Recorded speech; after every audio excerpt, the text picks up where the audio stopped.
Michael Pollan, in his book Omnivore's Dilemma, gives us a picture of 4 meals.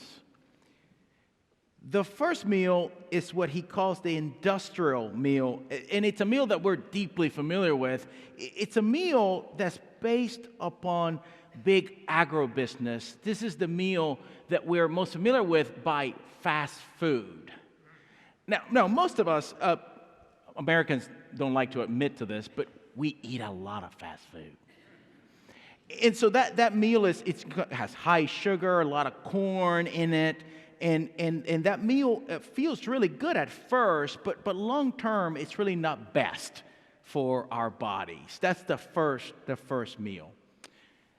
The second meal is what he calls big box organic, which it's like Whole Foods. Now we love to go to those big box organic places, and we love to peruse the produce section, and we love to buy organic produce, and then we love to let it rot in our refrigerators. But boy, isn't it healthy to have those in our fridge? And that's better, certainly, than the fast food, but still not great if we don't eat it. The third food is what he calls the pastoral type of meal. It has nothing to do with pastors in some ways. It's that food that we go to the farmer's market to get. We might go to a local ranch to get the meat butchered there. We might go to the farmer's market and peruse the produce section from these small farmers. That kind of food requires not just more attentiveness and intentionality, but then we buy it, and often because the price point it's a little larger, Americans do tend to actually cook more when they make that kind of investment in that food. The last kind of food is something that we would not familiar with, but our ancestors were. It's the hunter and gatherer type of meal, which means that we go into the plains or into the forest and we do what our ancestors did. We hunt and we gather, which means that we're hunting and gathering that which we can find, whatever's there in that particular season, nuts and berries and wild animals, that meal. Now, that meal does get us closer to our ancestors, but actually these days it wouldn't be easy for us to go back to hunting and gathering. Well, this is not a sermon about types of meals, but what I found most intriguing about his treatment of this topic is that after giving us this beautiful picture, he's inviting us to take meals seriously. Because there's something powerful about sharing a meal. Something that goes much more than merely feeding our bodies or getting the nutrition that we need. Community matters. And how we gather together around the dinner table tells us a lot about what it means to be human. In some ways, it's a primal instinct to gather in such a way. You know this, and I know this too. It's just that it's harder in practice. It was even harder for me as a pastor. So a few years ago, we too were in that kind of type of life that was very busy all the time, and we too were going by the drive-thru a little bit too many times during the week. We were also sitting with rotten vegetables in our refrigerator, but then something happened. It was the spring of 2020. And all of a sudden, we find ourselves at home for breakfast, lunch, and dinner. We also find ourselves in a situation where the restaurants around us had closed, and some were doing takeout, but the takeout was way too expensive for a family of 5. So we find ourselves going to the grocery store once a week and cooking a lot more at home. In fact, we were cooking at home every day during those weeks of pandemicking. And pretty quickly, we, the five of us, were sitting around our table, eating together, sharing stories together, talking more. Now, I'm not going to sentimentalize this activity. You and I both know that when we share a table together, it can also get a little difficult. You know, after a few weeks of beauty and family, we were ready to murder each other. I didn't think I would miss the office that much. And yet, we were still at it. We were still gathering and eating together. Something powerful happens there, especially during gritty times.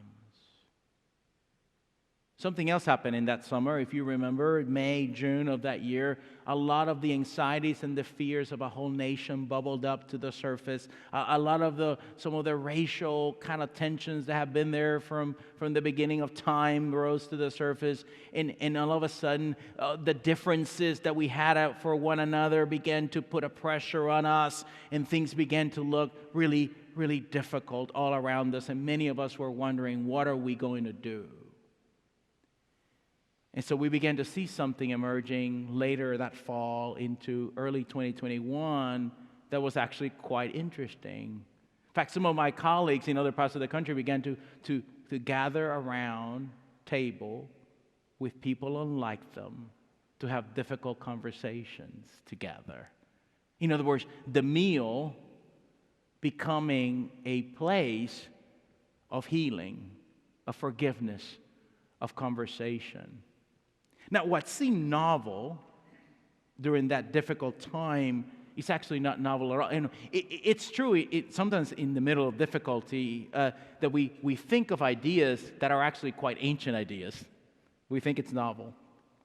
But it is not novel. In fact, this week as I was getting ready for the sermon, I found a little bit of writing from philosopher Immanuel Kant. He wrote in the late 1700s, and he was deeply interested in what it meant to be human. So he wrote a little treatise, actually a series of writings that came to be known as Anthropology in a Pragmatic Point of View, was the name of the writing. And he's writing about what it means to be human and what it means to be human with other humans and all this kind of philosophical kind of discussion that's quite interesting and also at times quite boring, to be honest with you. But in the middle of his treatise, he actually talks to us about the power of meals to bring people together across difference. Now, as he's writing, he's thinking about how people can have intellectual conversations across difference around meals, right? And so he's encouraging people to do just that. And he has 10 guidelines to help folks who want to come together in this way, to help them have an effective intellectual conversation across difference. Now, I'm going to kind of tell you about the 10. You can go on Google and find them. But there's about 3 of them that really catch my attention. One of them, he says, is that there is a size to the group that matters. And that actually on the larger side creates more conversation that's generative. Because you have more diversity, more difference, creates better conversations. The second thing that grabbed my attention about his list is that he talks about that there's going to be a time in the conversation where you want to make sure that everyone's being heard, right? That there's not somebody that's really like dominating the conversation. And we all have been at dinner parties where someone dominates conversation. The other is because there's such a large group that he says, whatever happens at that dinner stays at that dinner. It's like whatever happens in Vegas stays in Vegas. Because he says trust is important if you're going to have conversation across difference. The last thing that caught my attention is he says there's going to come a point in the conversation where our emotions are going to get heated. Because, again, you have a lot of people exchanging ideas. He says, so this actually fascinated me about a philosopher. He says, he didn't say turn to reason. He says turn to humor. Turn to humor. And use humor and wit to soften the space a bit. Because after all, isn't it good to kind of laugh at one another? There's a little humbling aspect to that kind of movement in our life together. So we shouldn't be surprised then that in today's scripture, these two people are going on a journey to Emmaus. They have experienced the risen Lord, but they also experienced the crucifixion. So they are having this conversation together, right? Can you believe what happened? And then this stranger comes alongside them, and he says, what are y'all talking about? And the two disciples are baffled. Haven't you heard about Jesus of Nazareth, who was tried and crucified, and he rose again? And the stranger says, no, tell me more about that. So they have a conversation together all the way to their destination. And then when they get there, they invite this stranger to dinner with them to continue the conversation. And all of a sudden, these disciples who are hosting this stranger, they themselves becomes the one who are hosted by this stranger. And everything changes in that very moment. From the very beginning, our faith has been one rooted on table and meal fellowship. Oh, we have this table that centers our space, and that reminds us that for sure Jesus promised us that Jesus will be present each time we gather around this table. But the truth is that the story of faith from the very beginning, from ancient Israel, has been about meals and meal sharing. You can think about manna in the wilderness, for example, or quails that rain down from heaven. You can think about the psalmist who says that God sets a table before him in the presence of his enemies. You can think about a prophet who sees a basket of fresh spring fruit coming before him. You can think about Jesus, who over and over again gathered people and ate with them. This Christ even took little and made a lot out of it to feed everyone. So he got me thinking, if meals are pivotal to our life together, and meals are important, especially in a season of difficulty, so that we can have conversation across difference. If meals are that thing which nourish us, not just our bodies, but our spirits and our minds, then what does it look like for us to lean on that way of being in the world? What does it look like for us to be truly a meal fellowship? What does it look like for us to gather around table together? Because most Americans gather around table together, but they gather around table with people just like them. So what does it look like for us to gather with people that are not like us? And then I thought about this gathering. We coming together on the Lord's Day. And how we are coming from different places. And yes, some of you might come for the beautiful music and the sermon, maybe. But I think you really come here for the cookies and the coffee. I think you come here for the fellowship and the catching up with one another. I think there's something already quite magical happening here among us. But what does it then look like for us to take this little moment of magic and extend it into the everyday life of First-Plymouth Church?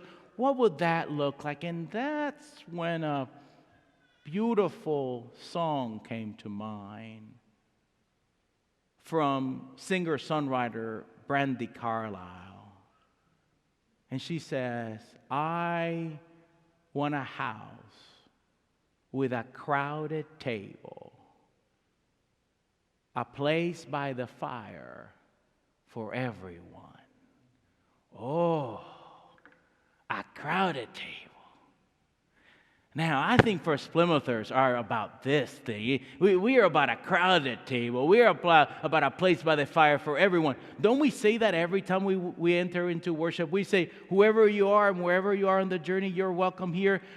Don't I remind you so often, too, that it's not just that we put up with you here or tolerate you here. Oh, no. We celebrate you here. We're glad you're here. In fact, there is some incompleteness in us when you're not here. A crowded table. Yes, that's who we are. But then I got to thinking. Now, a crowded table is uncomfortable at times. I mean, you don't have this. Just a few weeks ago, Jim and I walked around the hallway here, center aisle, and pushed you to the side so you could fit somebody else. We said, oh, excuse me, would you move over just a little bit? And you're like, oh, goodness, I'm already almost on the lap of my neighbor here. How much tighter can I get in this pew?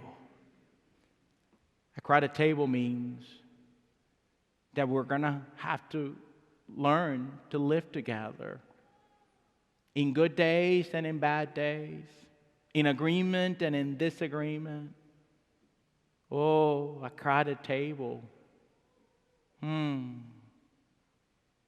Could it be, First-Plymouth, that that's who we are called to be into the future? What would it look like for us to be table setters, meal keepers?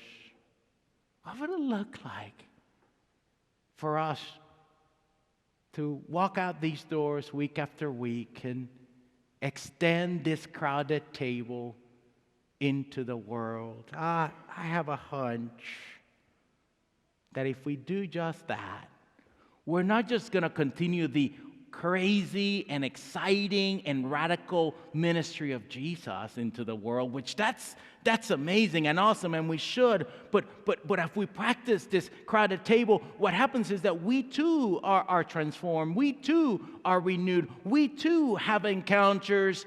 All of a sudden, we find ourselves saying, weren't our hearts burning? Weren't our hearts burning? This gathering, this messiness, this complication, this grit, this difference, this way of being in the world, could it be that we see Christ in the breaking of the bread?